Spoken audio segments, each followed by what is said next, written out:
রাতের আধারে বিষাক্ত রাসায়নিক দিয়ে 15 একর জমির ফসল নষ্ট করে দিয়েছে দুর্বৃত্তরা। এই জমিতে সয়াবিন চাষ করেছিলেন মোহাম্মদ ফারুক মাঝি, খবির রাড়ি ও নাগর ব্যাপারী সহ 10 থেকে 15 জন কৃষক। জমির ফসল নষ্ট হওয়ায় দিশেহারা হয়ে পড়েছেন তারা। কাউকে রাসায়নিক দিতে না দেখলেও দুজনকে এ কাজের জন্য সন্দেহ করছেন কৃষকরা। তারা জানান, আগেই তাদের জমির ফসল নিয়ে হুমকি দিয়েছিল এই দুর্বৃত্তরা। দেখেন ভাই, এই যে সবার সয়াবিন আশেপাশে সবার সয়াবিন আছে, আমাদের সয়াবিন গুলা এই আমির সর্দার লোকজন তার নিয়া আওয়ামী লীগের আমলে বহুত সন্ত্রাসী করছে। আমির সর্দার আমাদেরকে এই সয়াবিন বোনার সময় হুমকি দিছে যে কেমনে সয়াবিন ঘরে নেস আর এই সয়াবিন কেমনে খাস এটা আমি দেখাই দিব। এই দেখেন আমাদের এই অবস্থা, সে আমির সর্দার এই কি কাজ করছে। আর লগে হোসেন গাজী তার দোসর ছিল। ভিশনের ফুলঝুরি মেগা অফারে ফ্রিজ কিনলেই পাচ্ছেন 16 পিসের আকর্ষণীয় গিফট বক্স একদম ফ্রি। ঘটনাটি ঘটেছে বরিশালের হিজলা উপজেলার ধুলখোলা ইউনিয়নের তেগাইচ্ছাচর এলাকায়। ফসল নষ্ট হওয়ায় ভেঙে পড়েছেন কৃষকরা। ব্যাংক থেকে ঋণ নিয়ে সয়াবিন চাষ করেছিলেন তারা। ফসল নষ্ট হওয়ায় পরিবার নিয়ে চলবেন কিভাবে ভেবেই পাচ্ছেন না।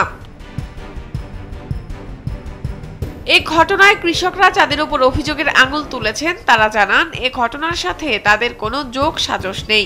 অভিযোগ করছে আমার বীজ দেওয়ার জন্য। আমি কোনো ওই বিষয় সম্বন্ধে আমি কিছু জানি না। আর টোটাল ওরা যে জমিতে ডাইল বনছে এই জমির মালিক ওরা না। হ্যাঁ, ওই জমির নিয়ে দ্বন্দ্ব আছে এবং কাগজপত্র দোনো পক্ষেরই থানায় দেওয়া, যার জন্য ওরা আমাকে মিথ্যা একটা বানোয়াট একটা ইয়া করছে। আমি গত শনিবারে ঢাকা গেছি, আমি এর কিছুই জানি না। দেশে আয়া উনি আমার বিরুদ্ধে ওরা অভিযোগ করছে আমি এই বীজ খেতে বীজ দিছি।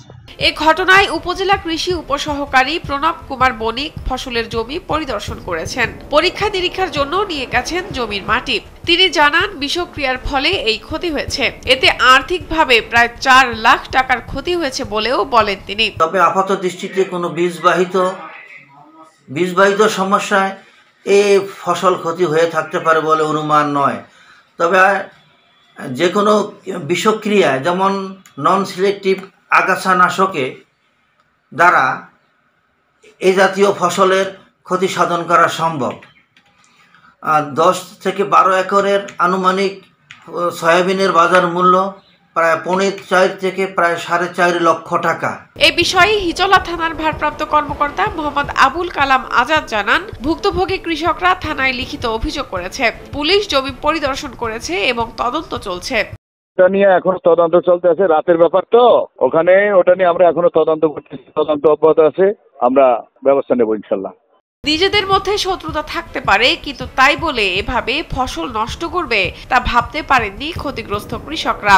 এই ঘটনার সুষ্ঠু তদন্ত করে দোষীদের দৃষ্টান্তমূলক শাস্তির দাবি করেন তারা।